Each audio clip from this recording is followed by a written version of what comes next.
আমার পিছে দেখতে পাচ্ছেন অনেকগুলো তরমুজ। সে তরমুজগুলো দেখতে অনেক সুন্দর।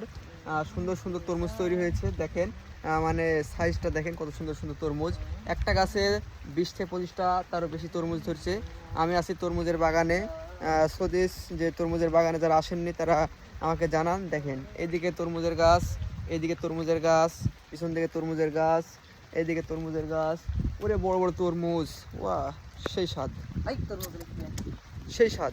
তরমুজের বাগানে আসছি আমাকে ছোট ভাই, আমাদের গ্রামের ছোট ভাইকে নিয়ে। গ্রামের ছোট ভাই তরমুজের ক্ষেত দেখেনি, আমি তরমুজের ক্ষেত দেখাতে আসলাম। শহর থেকে আসছি তো অনেকদিন পর।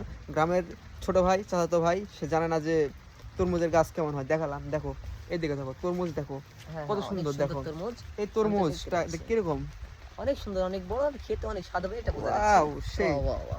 কারণ হুজুর স্বাদ হুজুরেদের বলে স্বাদ বলে ভালো লাগে তরমুজ, এই সাইজের তরমুজ খেতে বলে। দেখেন কি সুন্দর সাইজ, এই সাইজের তরমুজ হুজুরকে খেতে বলে খুব ভালো লাগে। এই দেখেন তরমুজের, এই দেখেন তরমুজের ইয়ে বেরিয়ে গেছে, আটা বেরিয়ে গেছে। মমিন আঙ্কেলের কাছে এটা দিস তো।